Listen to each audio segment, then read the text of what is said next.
Il y a des événements dont on se souvient longtemps.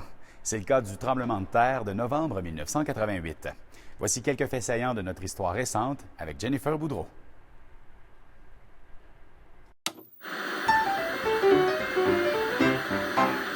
Bonjour tout le monde. Eh bien, ce n'est pas d'hier que les étudiants manifestent. Il y a 40 ans, le 23 novembre 1978, c'était jour de grève générale dans les cégeps du Québec pour demander une réforme du système des prêts et bourses. Le mouvement, je dis bien, de protestation des étudiants s'est amplifié contre... Le mouvement a pris forme le 7 novembre, alors que les étudiants du cégep de Rimouski votent pour la grève générale illimitée, suivi quelques jours plus tard par ceux de Chicoutimi et de l'Apocatière.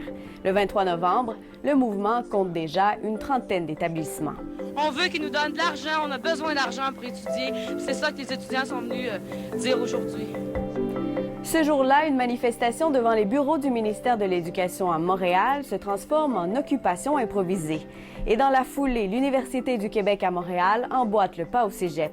C'est la première fois qu'une université est complètement fermée pour cause de grève. La mobilisation perd de la vigueur en décembre. Le conflit se terminera en janvier, mais sans que la position du gouvernement n'ait vraiment changé. C'est un gros, ça.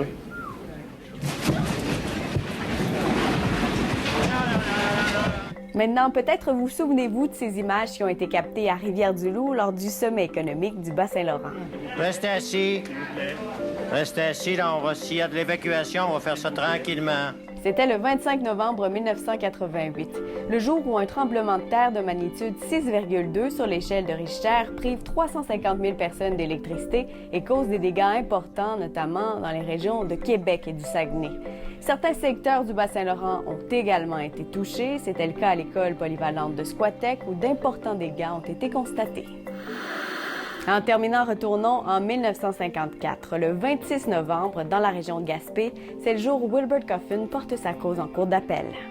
Ce prospecteur gaspésien, ancien combattant de la Seconde Guerre mondiale, avait été condamné l'année précédente pour le meurtre de 3 chasseurs américains. Ses recours sont demeurés vains. Wilbert Coffin a finalement été pendu le 10 février 1956 à la suite d'un long combat judiciaire, maintenant connu sous le nom de l'affaire Coffin. Aujourd'hui encore, de nombreuses personnes défendent l'innocence de Coffin.